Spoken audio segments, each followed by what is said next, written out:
Queridos de Deus, eu queria ler com vocês nessa manhã um texto que o Senhor nos deu há algumas semanas, que está lá na primeira carta do apóstolo Pedro, no capítulo 1, nós vamos ler dos versos 3 até o verso 9. Okay? Diz assim a santa palavra de Deus, verso 3. Bendito seja o Deus e Pai de nosso Senhor Jesus Cristo, que segundo a sua grande misericórdia, nos regenerou para uma viva esperança mediante a ressurreição de Jesus Cristo dentre os mortos, para uma herança que não pode ser destruída, que não fica manchada, que não murcha e que está reservada nos céus para vocês, que são guardados pelo poder de Deus, mediante a fé, para a salvação preparada para ser revelada no último tempo. Nisso vocês exultam, embora, no presente, por breve tempo, se necessário, sejam contristados por várias provações, para que, uma vez confirmado o valor da fé que vocês têm, muito mais preciosa do que o ouro perecível, mesmo apurado pelo fogo, resulte em louvor, glória e honra na revelação de Jesus Cristo. Mesmo sem tê-lo visto, vocês o amam. Mesmo não o vendo agora, mas crendo nele, exultam com uma alegria indescritível e cheia de glória, obtendo o alvo dessa fé, a salvação da alma. Até aí, queridos. Amados, nós vivemos numa sociedade onde cada vez mais se abre mão dos valores espirituais e dos valores morais. Ok, amados? Não precisa ser um cientista social para dar conta dessas questões, dessas coisas. Nós vivemos numa sociedade que, no sentido muito próprio, cada vez mais abre mão dos valores espirituais e dos valores morais. No entanto, embora abandonando os valores espirituais, o ser humano não deixou de se devotar, em alguns casos se devotar exclusivamente, a uma busca desenfreada que visa conquistar valores materiais somente. Gostaria que você prestasse muita atenção no que eu estou trazendo aqui nessa manhã. Esse é um diagnóstico rápido, pronto, da nossa sociedade. E tem cada vez mais abandonado os valores morais e espirituais, eu vou explicar esses espirituais depois. No entanto, embora abandonando esses valores morais e espirituais que sempre foram o esteio, primeiro da humanidade, depois da sociedade, é uma humanidade que se devota de modo desenfreado na busca de valores puramente temporais, materiais ou físicos. Deixa eu dizer aqui uma coisa. Em si mesmo, não há nada de errado com os valores materiais, uma vez que eles foram criados por Deus para a nossa manutenção e para a nossa satisfação, ok, amados? Então não há nada em si mesmo com esses valores físicos e materiais. Foi o próprio Deus quem os criou para a nossa manutenção e para a nossa satisfação. Aquilo que ele não criou diretamente, ele criou indiretamente, porque ele que deu capacidade ao ser humano para criar todos os valores morais que nos mantêm e trazem deleite para a nossa vida. Então, em si mesmo, não há nada de errado com esses valores materiais. O problema é quando esses valores materiais ou físicos tomam um lugar errado. Como se desfrutar dos bens físicos e materiais, ou no desfrutar desses bens físicos ou materiais, se esgotasse o objetivo da humanidade. Sabe aquilo que a Bíblia fala? Comamos e bebamos, porque amanhã morreremos. Ok? problema é esse. Quando, abandonando os valores morais e espirituais com os quais o ser humano foi criado, constituído, e este mundo, há uma devoção a esses valores como se eles fossem os únicos e como se ali, no usufruir desses valores morais e físicos, se esgotasse o fim, o objetivo da humanidade. Eu repito, comamos e bebamos, e não só comer, mas desfrutar de tudo que é possível, que está à mesa, não só da sala de jantar ou da cozinha, mas à mesa, né, de toda a humanidade, porque nós vamos morrer, ok? O problema é esse, amados. Uma outra coisa importante dizer aqui de saída é que, pela providência divina, mesmo em nosso mundo contemporâneo, muitos ainda priorizam e buscam valores morais e espirituais, tá, amados? Eu falei pela providência divina, porque se o homem fosse entregue a toda a depravação do seu coração, todo o arruinamento do seu coração, toda a ruína do seu coração, a sociedade não seria possível. E Deus não criou essa terra para o caos, Ele criou para ser habitada. Então Ele tem, na sua graça geral, na sua providência, mantido no coração de pessoas da sociedade, não necessariamente cristãs, que valorizam, buscam os valores morais e espirituais, ok, amados? Então, assim, diga-se de passagem, a gente não está dizendo que toda a sociedade largou de mão, senão isso não seria possível. Seria uma anarquia, um caos. A sociedade não seria possível, então, amados. E, em especial, obviamente, a Igreja de Cristo é e deve ser uma sociedade de homens e mulheres que não abrem mão dos valores morais e espirituais. Aliás, os valores morais são resultados para o cristão dos valores espirituais. Pois bem, amado, mas o fato é que hoje em dia uma enorme parcela da nossa sociedade faz a sua devocional consultando os indicadores dos valores disso ou daquilo. Eu vou explicar esse devocional. Especialmente os valores do mercado financeiro, mas não só esses, ok, amados? Uma devocional feita para consultar como que estão os valores do mercado financeiro, mas não só esses. Por exemplo, os likes, os atuais likes, monetizados ou não, tiveram uma enorme valorização na nossa sociedade. Não é verdade, queridos?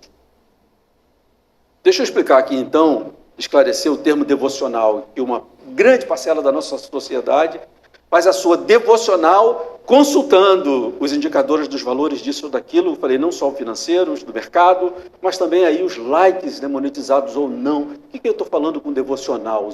Emprestando essa palavra que é cara para o cristianismo, para a religião de Deus, né? É que as pessoas não conseguem ir para a vida sem antes ter aquela consulta, perceber, checar, sabe? Então, é muito importante, faz parte da vida. Eu tenho que dar conta disso. Estão entendendo aqui? Uma devoção a isso, ok? Então, eu quero esclarecer esse devocional aqui. E também, amados, que isso não signifique dizer que cristãos não podem consultar os indicadores do mercado financeiro. Pelo amor de Deus, não é isso que está se colocando aqui.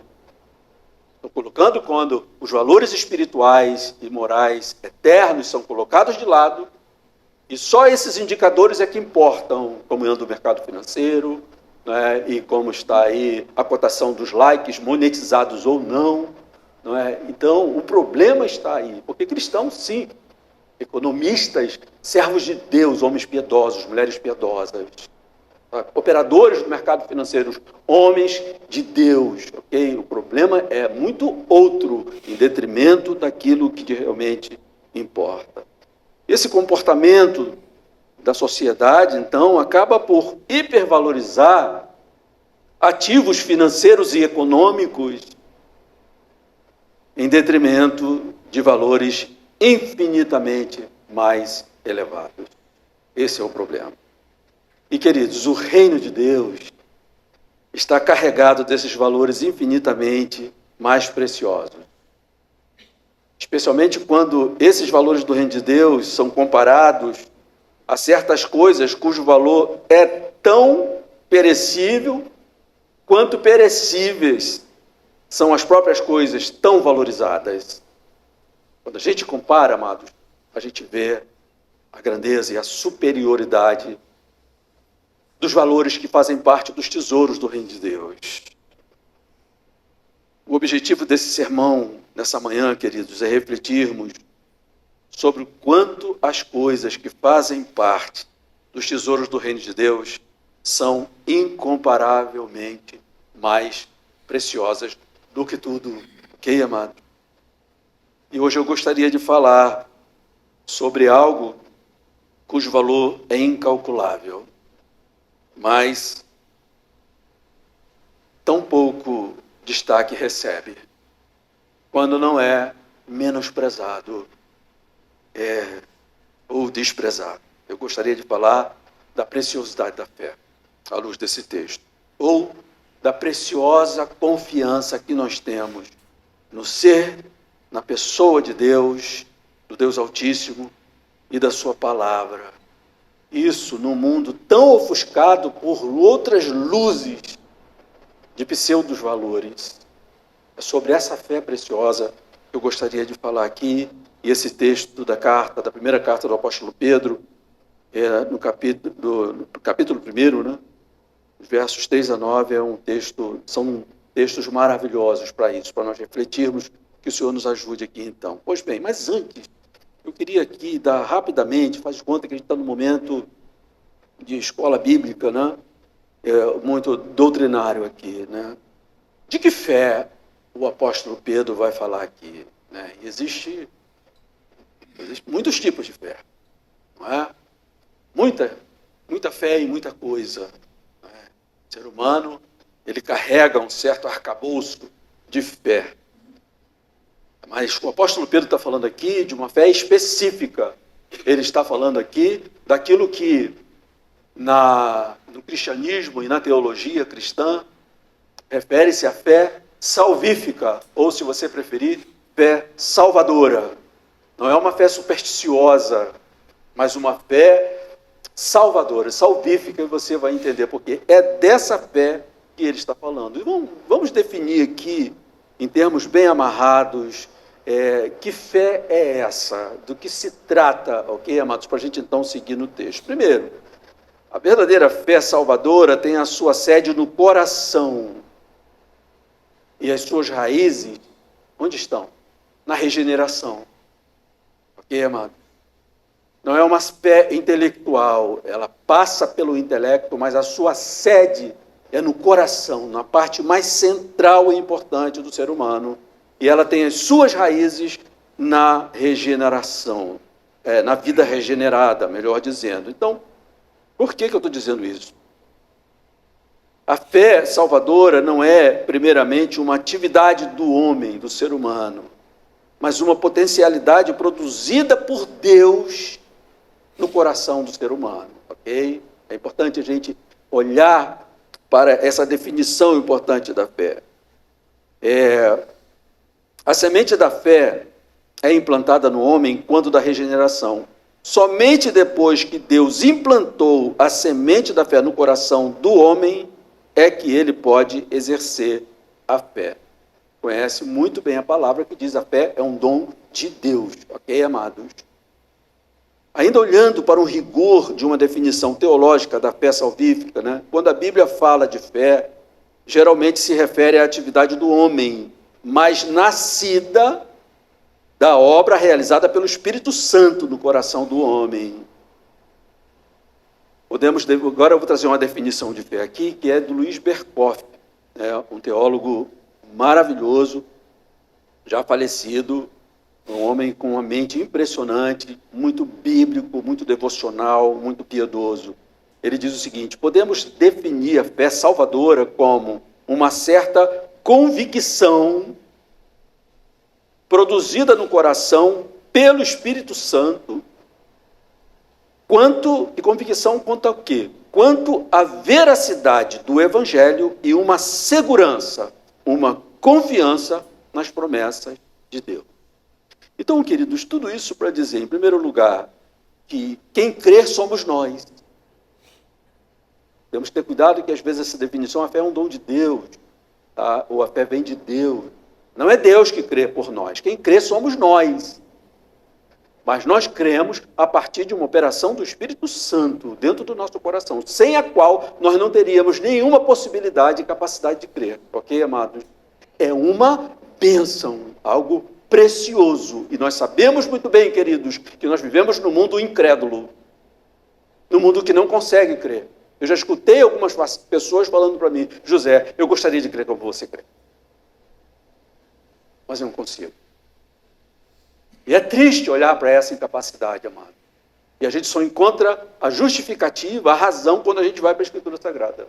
É preciso ser regenerado para ter a fé salvífica.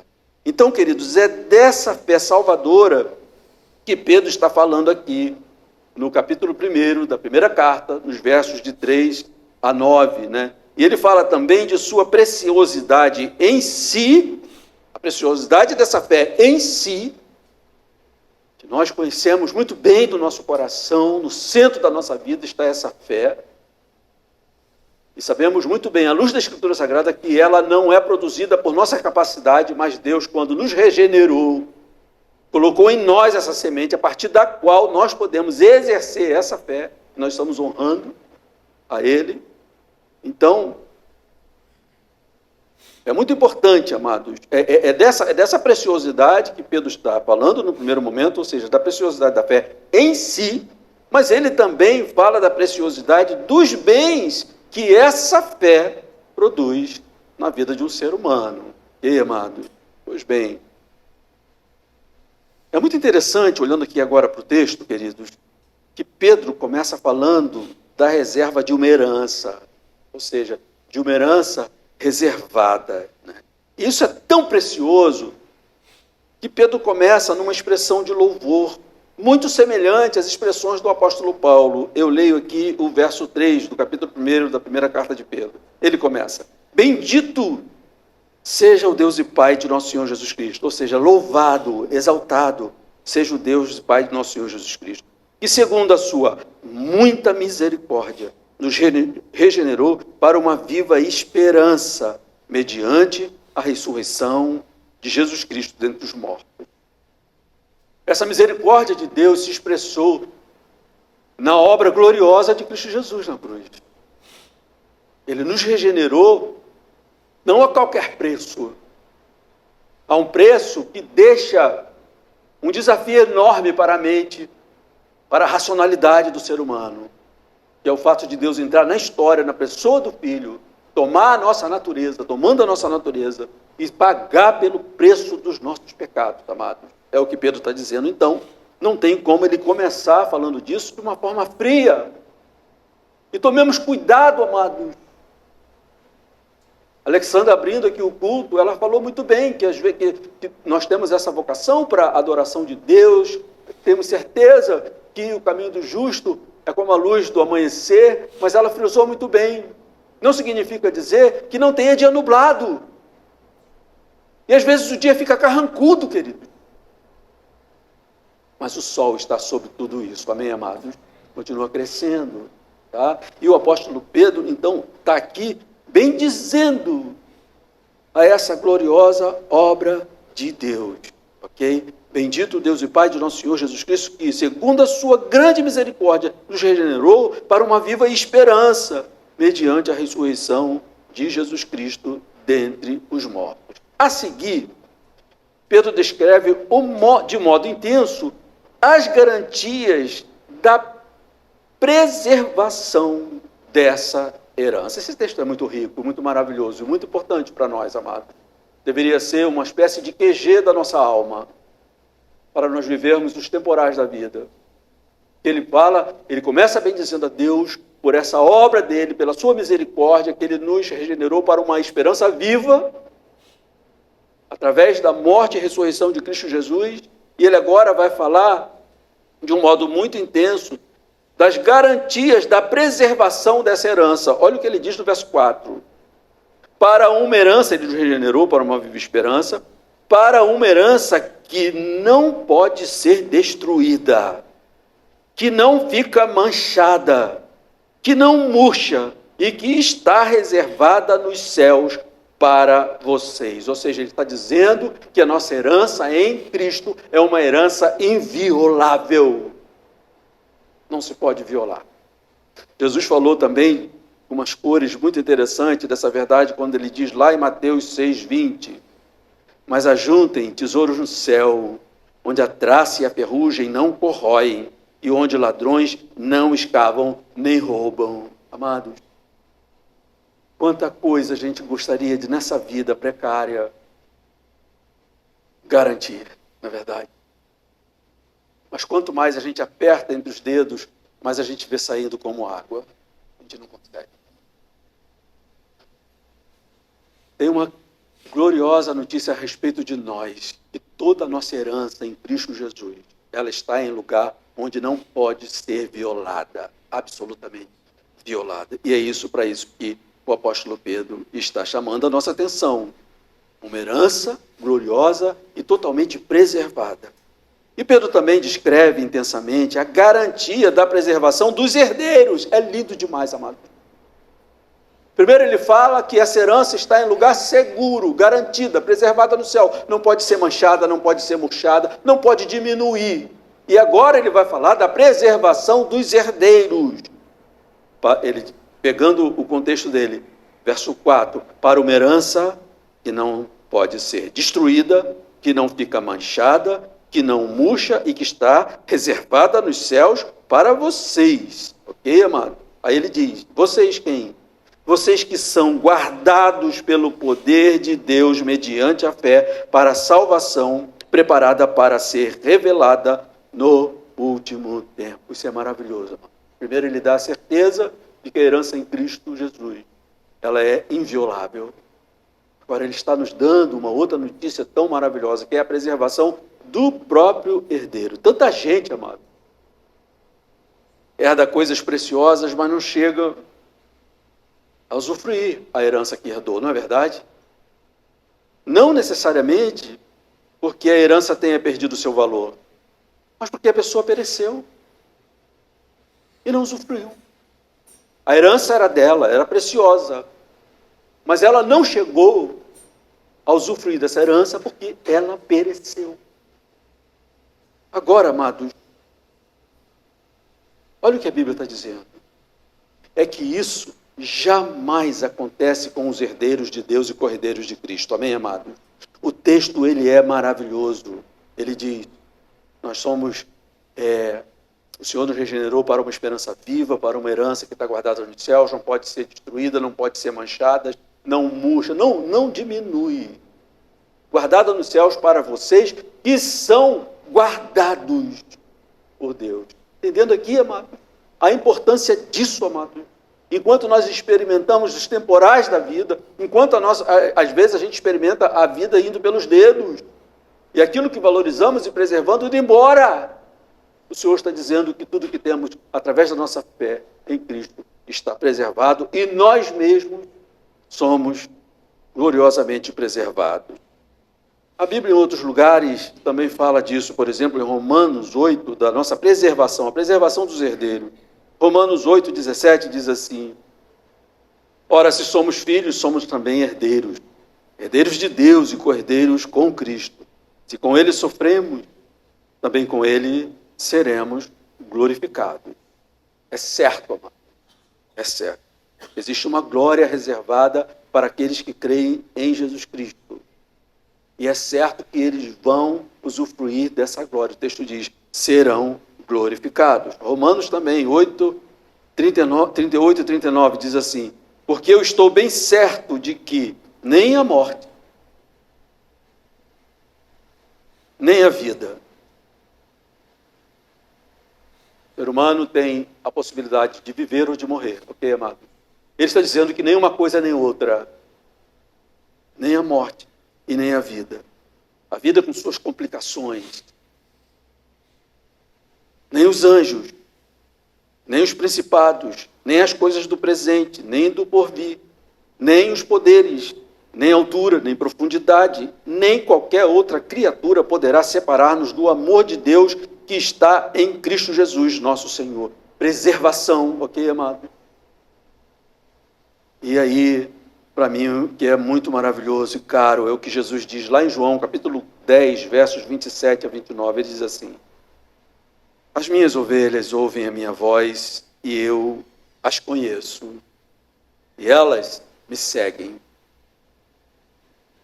Eu lhes dou a vida eterna, jamais perecerão, e ninguém as arrebatará da minha mão. Ele continua: aquilo que meu Pai me deu é maior do que tudo, e da minha mão e da mão do Pai ninguém pode arrebatar. Está falando de quem? Não agora do tesouro e da herança, mas do herdeiro. Ok, amados? Só para trazer para nós, amados, o tamanho da segurança que temos, de que tudo que temos em Cristo Jesus, através da nossa fé, está poderosamente protegido, guardado, assim como nós também nesse mundo no qual nos enfrentamos coisas que podem aparentemente nos destruir. Para uma herança que não pode ser destruída, que não fica manchada, que não murcha, e que está reservada nos céus para vocês, que são guardados pelo poder de Deus, mediante a fé. Guardados para quê? Para a salvação, preparada para ser revelada no último dia. Vou falar disso aqui daqui a pouco. E a seguir, Pedro diz que essa segurança, e aí eu quero que você preste atenção nisso, essa segurança toda da nossa herança, e a segurança de que estamos também preservados, protegidos, guardados, produz uma exultação na alma do herdeiro. E uma exultação que sobrevive até mesmo os temporais. Eu não estou dizendo aqui que você vai passar por temporais exultando, mas eu estou dizendo que essa exultação em Deus, por conta dessa segurança, dessa certeza, dessa beleza, dessa riqueza, ela é capaz de sobreviver mesmo após os temporais. Olha o que Pedro está dizendo, no verso 6 do capítulo 1 de sua primeira carta. Nisso vocês exultam, ou seja, nisso tudo, nessa verdade. E pela muita misericórdia de Deus, Ele nos regenerou para uma esperança viva, para uma herança que não pode ser corrompida, por absolutamente nada. Satanás não tem autonomia para mexer naquilo que Deus reservou para você. Ainda que ele faça uma festa às vezes na sua vida, uma complicação na sua história, bagunce a sua cabeça, transtorne as suas emoções. E ele tem limite disso tudo, como o livro de Jó deixa muito claro, porque não é só a sua herança que está preservada, você como herdeiro também está debaixo do poder de Deus. E amados, agora, ele está dizendo, nisso tudo vocês exultam, embora no presente, por breve tempo, se necessário, sejam contristados por várias provações. Primeira coisa que eu quero chamar a atenção. Onde está o nível da sua exultação e toda a verdade do Evangelho na sua vida? Naquilo que você sabe que para onde a sua fé está te levando? Qual o nível de exultação que você tem? Você se alegra nisso? Você exulta nisso? José, eu confesso que eu preciso pensar nisso. Eu te compreendo num primeiro momento, não te aprovando. Porque a corrente desse mundo contra a qual nós estamos remando, ela é muito poderosa. E ela faz uma força tremenda. Não, você tem que olhar para esse valor, pseudos valores. Nós somos vítimas de um mercado que cria necessidades. E nos convence, você precisa disso. E todas essas invenções estão nessa engrenagem onde esses valores funcionam. E para a engrenagem funcionar, esses valores têm que estar lá. Um exemplo, telefone, por exemplo, um celular. Quem vive hoje, olha, quem vive aqui, muito bem falado, tá? Sem o celular. Tá? Por quê? Está na engrenagem disso tudo. Tá? Então ela vai criando. Agora, não é com a preocupação porque o mercado nos ama. Não, é o interesse do próprio mercado. A obsolescência programada é uma coisa que bate na nossa face e a gente não tem o que fazer, não é verdade, mano? E aí a gente vai aumentando do necessário. Tudo bem, um telefone, se ele faz uma ligação, manda o WhatsApp, já deu conta. Mas a gente diz assim, não, mas eu preciso de um iPhone. Sabe aquela criança? Mas eu preciso. Não precisa nada. Você faz aquela birra, né? Eu preciso. E o mercado vai criando essas coisas. Necessidades. Então, queridos, é muito importante nós atentarmos para isso. E essa pressão é muito grande na nossa vida. Estou aqui ainda respondendo essa pergunta: como anda a sua exultação nas garantias que você tem em Cristo Jesus? Eu supus que você poderia dizer, eu preciso pensar e analisar. Eu disse que no primeiro momento eu te entendo.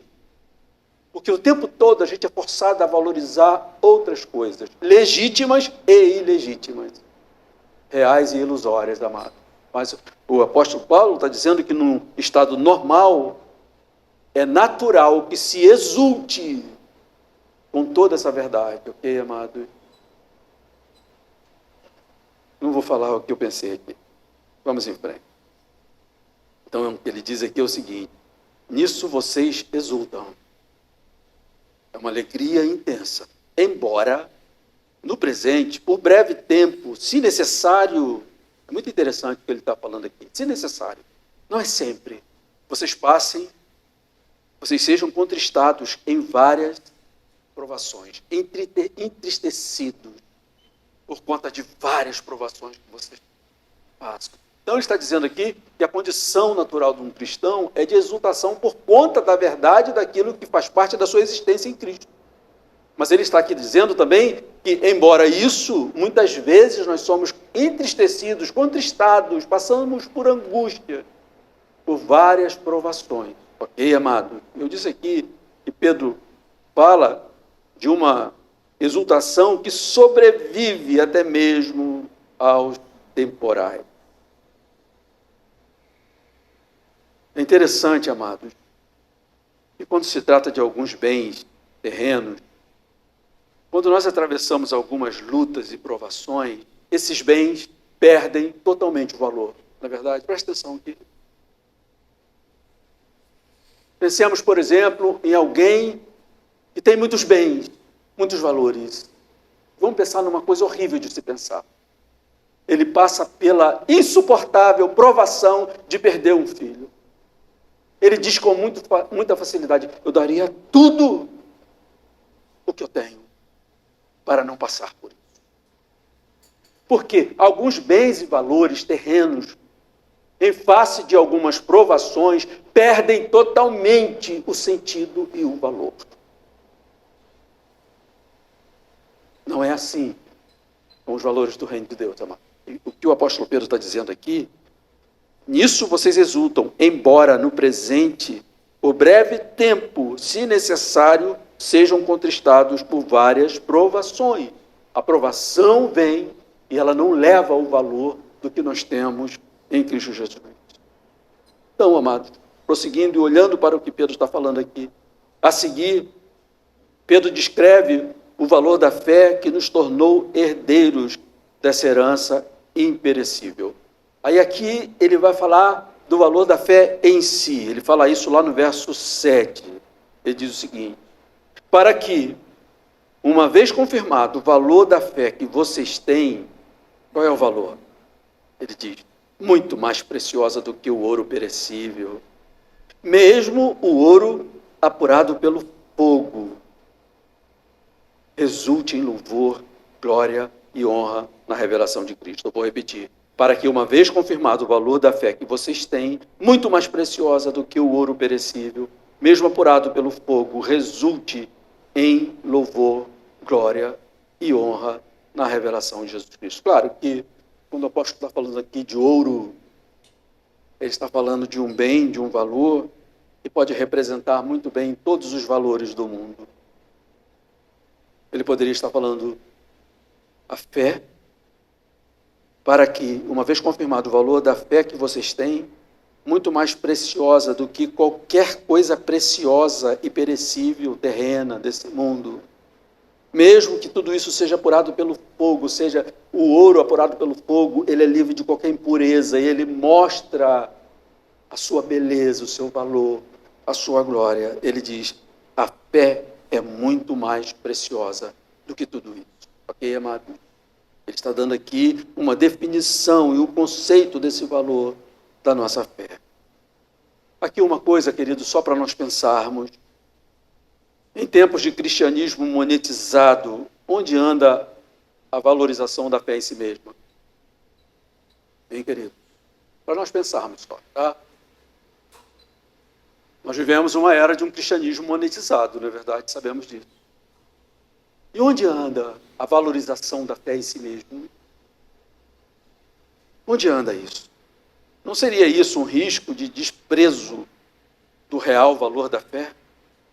Quando nós começamos a valorizar coisas periféricas e deixamos de valorizar aquilo que é mais precioso. E o que o apóstolo está dizendo é que a nossa fé é mais preciosa do que o ouro perecível, de qualquer outro valor, coisa de valor, mas que seja perecível, mesmo que seja apurado. Mas eu tenho de primeira ponta. Isso aqui é de primeiro valor, de uma qualidade, entendeu? Ele está dizendo, a fé é muito mais preciosa que isso. Onde anda o nível de valorização da sua fé? E, queridos, também é importante dizer o seguinte, que como seres humanos e cristãos, nós podemos almejar coisas lícitas e de grande valor. Não há problema nisso. Nós podemos almejar. Nós podemos desejar. No entanto, nada nos garante que Deus nos concederá essas coisas de valor. Lembremos muito bem o que Tiago 5 diz. A gente faz aqueles planos, eu vou para lá, vou me mudar de cidade, vou investir, vou progredir, tudo mais, vou investir nisso, naquilo. E Tiago diz, não. Primeiro, o que é a vida de vocês? É como uma neblina. Então, vamos começar pelo mais robusto. Se Deus permitir, eu viverei. Então ele diz, se Deus permitir, não só, se Deus quiser, não só viverei, mas farei isso e farei aquilo. Então, depende de se Deus quer. Primeiro, que a gente viva debaixo do sol. E segundo, decidindo Ele por nossa vida, também está debaixo da vontade dEle. Fazermos e termos lucro, êxito nisso ou naquilo. Isso é importante a gente saber, amado. Mas a nossa herança em Cristo Jesus está eternamente garantida. Não precisamos buscar absolutamente mais nada nesse sentido, amados. O que nós precisamos buscar é o conhecimento da sua natureza, a natureza dessa herança, da garantia dessa herança e da nossa garantia como herdeiros. Estão entendendo aqui que coisa maravilhosa que o apóstolo Pedro está nos ensinando?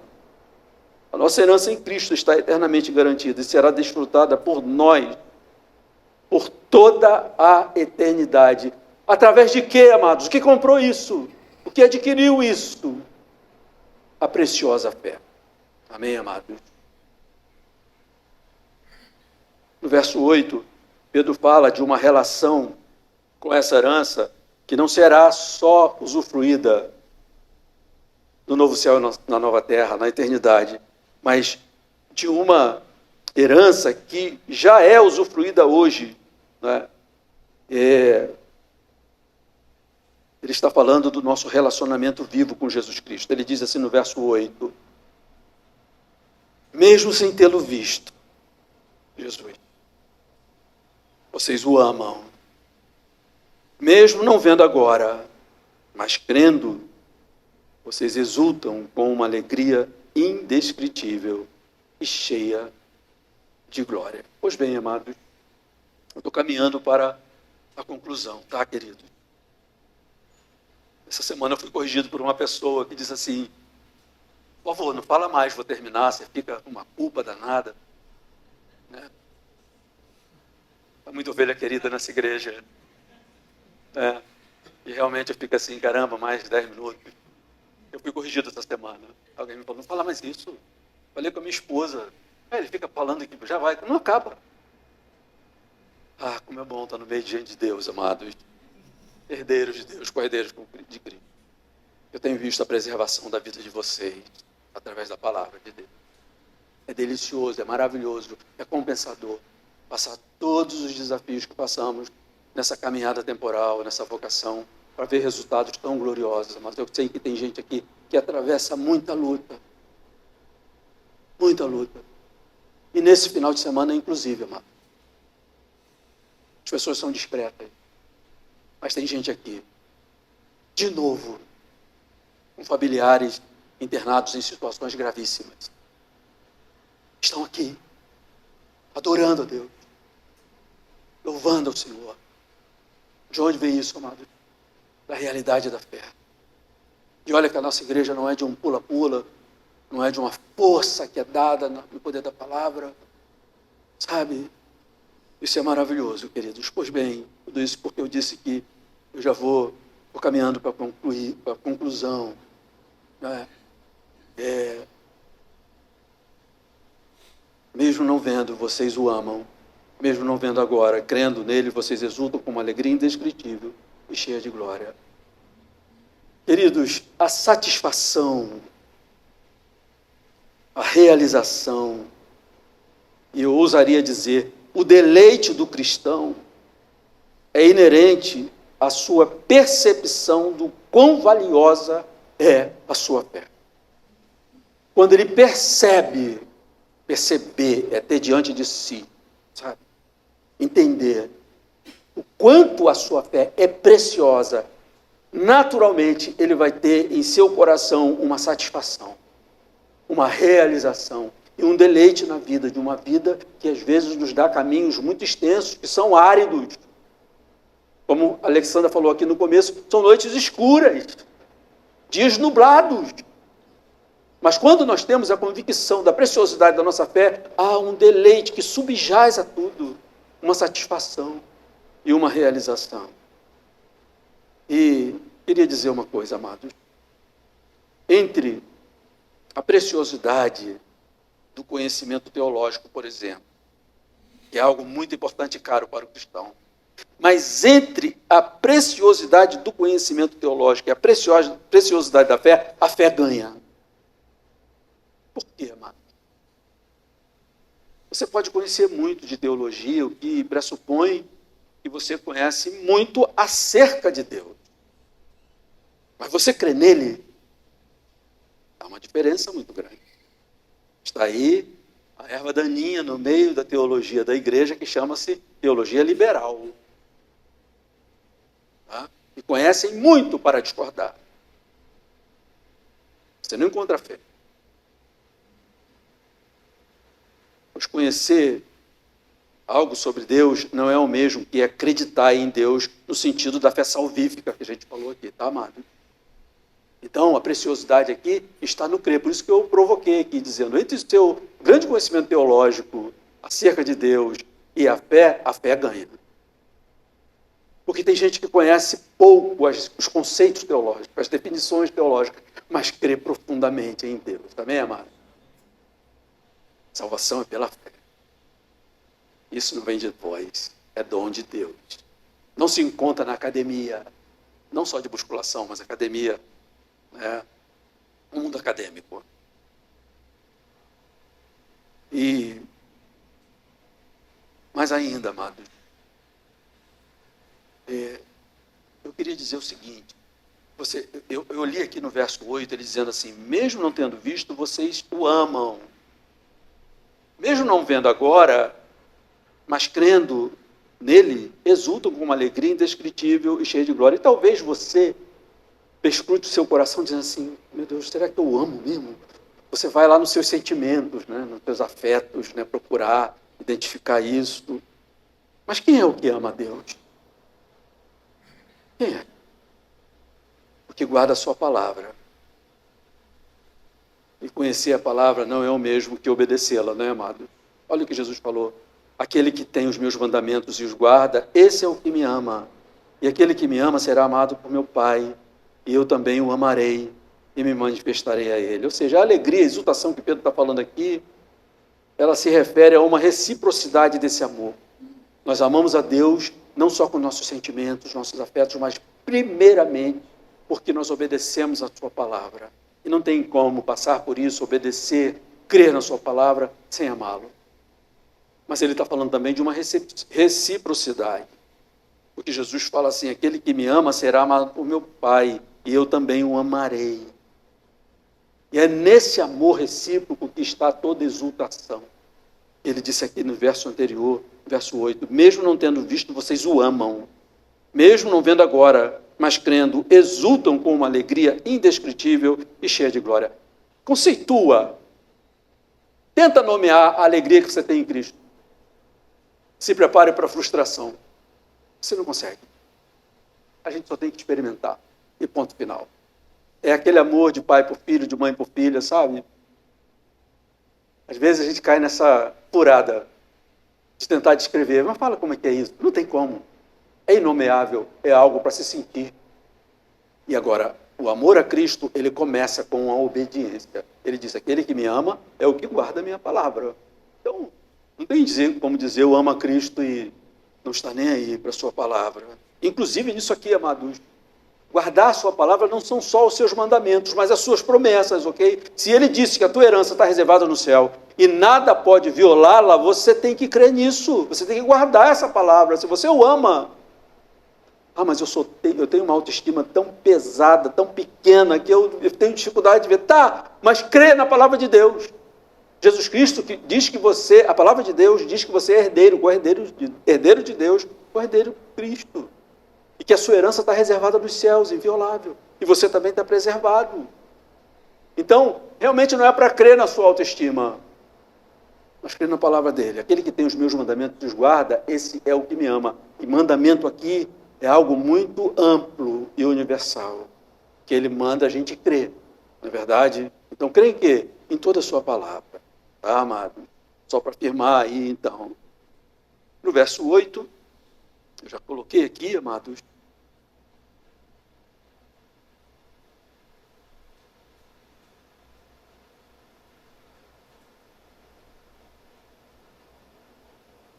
o verso 9, finalmente, amados.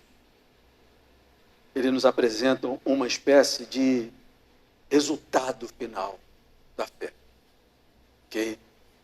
Ele diz assim, obtendo o alvo dessa fé, o quê? A salvação da alma. Vamos falar brevemente sobre isso, se é que a gente consegue falar. Tá, amados? Vamos lá, queridos. Espero que isso seja importante para vocês, amados. Eu acredito que sim. A gente tem que valorizar essas coisas.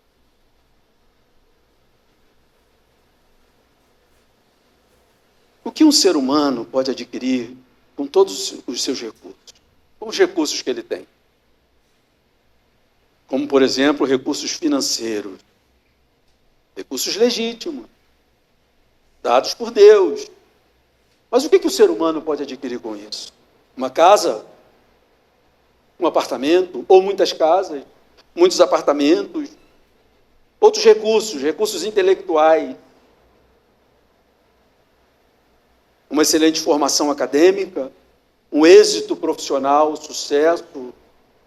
Sim, ele deve se orgulhar disso. Ele deve ser agradecido por isso. Mas bem, o que o ser humano pode adquirir com esse precioso bem chamado de fé? O que, amado? O apóstolo Pedro deixa aqui muito claro para nós. Obtendo o alvo dessa fé, a salvação da alma. O que é isso, amado? Alma no mundo secularizado, queridos, aqui já seria um outro sermão, tá? Alma no mundo secularizado é uma coisa sem graça. Especialmente alma após a morte. Primeiro que no mundo secularizado há muita dúvida se há realmente esse negócio chamado alma. E quando se perde isso de vista, obviamente vai se perder o valor de uma vida após a morte. Então é importante que a gente resgate, porque isso está na nossa corrente o tempo todo, amados. Nossa vista é ofuscada por outras luzes, apontando para pseudos valores. Então, quando a gente fala de alma, a gente está falando também de algo igualmente precioso. E não somos somente esse soma, esse corpo. Então, quando Pedro está dizendo assim, finalmente, o que essa fé obtém? Obtendo o alvo dessa fé, 2 pontos, a salvação da alma. O que é isso? Então vamos aqui pensar um pouquinho na existência. A gente nasce, antes que a gente tenha conhecimento, alguém fala da nossa concepção, está grávida. Está grávida. É a primeira coisa. Antes que a gente tenha consciência. Alguém tem consciência disso. Houve uma concepção, está grávida. E daquela concepção, uma geração vai desenvolvendo o ser humano. Nós. E aí, na maturidade dessa gestação, a gente é trazido à luz desse mundo. E meio no instinto maravilhoso e glorioso, procurando tudo aquilo que nos dá segurança e consolo e conforto. E a primeira coisa é o bico do peito da mãe que amamenta. E a gente vai sugando força de vida. Força de vida. E a gente vai crescendo, crescendo, crescendo, crescendo.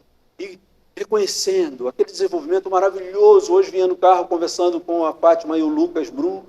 A gente está falando, gente, quando a gente olha para o desenvolvimento do cérebro de um bebê, é algo que explode de glória. O tempo todo, qualquer movimento que ele faça, ele está desenvolvendo o seu cérebro. E a gente vai crescendo. E de repente a gente vai reconhecendo os sentimentos, as emoções, cercado por um negócio que chamamos de lá, ainda não sabemos chamar, mas conhecemos. Só bênção, só coisa maravilhosa, mas a gente ali mesmo já começa a experimentar alguns espinhos. O gelo da fralda mijada, as primeiras grandes emoções, né? Um negócio aqui que eu preciso de mamar de novo, aquele desconforto, mas se ficassem só isso, nesses aí, a gente vai crescendo e vai percebendo ainda na infância o mal, o ruim,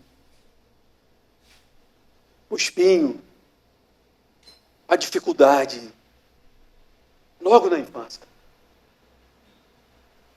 Imagina um bebê que só é amado dentro de casa e vai para a escola. Chega na escola, ele ganha um grande soco dentro do nariz. Né? Aquela primeira experiência. O que é isso? Todo mundo me ama? Não é assim? Não é assim. O mal.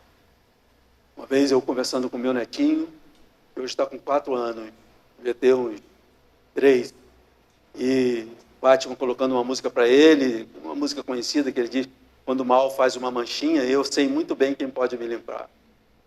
Aí ele chegou para mim e falou assim: o que é o mal? Tenho vontade de falar assim: você já conhece muito dele, mas são os resultados. Porque, veja bem, logo na primeira infância, começa a ter uma preocupação com o mal. Que ele identifica com mancha. Se a gente for dizer ao Senhor, isso aqui é o resultado do mal. Tá? Isso vai crescendo, amados. E a gente vai experimentando coisas muito ruins. Muito ruins. Muito ruins. E aí a gente vai tomando conta, ciência, de que existe uma coisa muito difícil e incompreensível. Morte. Vovó, vovô, que eu tanto amava, morreram. E a gente vai vendo assim, isso faz parte da vida. E a gente vai experimentando outras dificuldades, outras lutas. E a gente para e olha a vida lá pelas tantas, quando está estudando filosofia no ensino médio. E a gente tem que pensar nessas questões acerca da morte, acerca da existência e tudo mais, mas aí a gente já deu conta de todos os espinhos. Felizes aqueles que começam a ser instruídos nas Sagradas Letras, como Timóteo foi. Porque a gente encontra uma notícia de uma esperança gloriosa. Porque tudo que o ser humano, à medida que ele ganha consciência do que é a existência, ele sabe do seguinte: disso aqui eu não posso me livrar. Uma vez existindo, não se desexiste. Perdoe aqui o neologismo. Uma vez vivendo, não se pode sair da vida. E alguns entenderam isso como uma prisão. Estou preso. A sabedoria de Sileno, né? Um filósofo da antiguidade, perguntado a ele: o melhor bem para o homem? É nunca ter nascido, respondeu ele. Tá, mas e aí? Olha, nunca ter nascido. E depois de nascido, morreu quanto antes. Só que mal ele sabia, né, que o pior vem depois. Então, nem sair da vida tem a solução, pode ter a piora. Pois bem, e a gente, amados, através do Evangelho, da palavra de Deus, a gente vai conhecendo o caminho. E que a Bíblia chama de muito apropriadamente de salvação. Ok, amados? E Deus age dentro do nosso coração, como definimos aqui a fé, coloca a semente da fé em nós começamos a exercitar essa fé. E através dessa fé, todos os benefícios de Cristo vêm para a nossa história, a nossa vida, a nossa alma. E como Pedro está falando aqui, nós temos uma herança protegida, guardada, inviolável na eternidade, que nós vamos usufruir por toda a eternidade. Mas não somente isso. Um grande bem aqui, a nossa comunhão com Deus. Essa exultação, a nossa comunhão com Deus. Poxa, amados, eu poderia falar aqui, descrever muitas outras glórias que o caminho do Evangelho nos conduz e propõe para nós. Agora, o que eu quero perguntar aqui é o seguinte: como você, em qual indicador você vai colocar o valor dessa fé? Por isso que ele diz, é mais preciosa do que o ouro, mesmo o mais depurado pelo fogo. O puro ouro. E paremos e pensemos.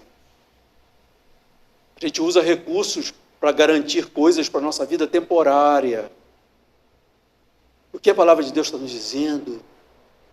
Que em Cristo Jesus nós temos essa herança e essas glórias, não só para esse mundo aqui, mas principalmente na eternidade. E se a gente acredita na palavra de Deus, guarda os mandamentos de Deus, acredita na sua palavra, a gente sabe que só existem dois caminhos: salvação e perdição. E você chega para usufruir isso, que um dia nós não estaremos aqui nessa sala, nós estaremos provando tudo aquilo. Não adianta perguntarmos como será, né? A Bíblia diz, os olhos nunca viram, o coração nunca percebeu o que Deus tem preparado para nós. E a gente pode olhar e dizer assim, eu me esforcei muito na terra, lutei pelo pão de cada dia como quase um miserável. Mas isso aqui só foi garantido pela minha fé no Salvador. Amém, amados? Então eu pergunto para terminar, amados. Que valor a gente pode atribuir a essa fé? Que valor? Vamos tirar a poeira dessa fé, amado, para que a gente veja melhor o seu brilho. Ok, queridos? Vamos valorizar o que é de grande valor. Porque esse foi um dom e um bem que Ele nos deu para que, através dele, nós recebêssemos tudo o que Ele fez por nós. Amém, amado?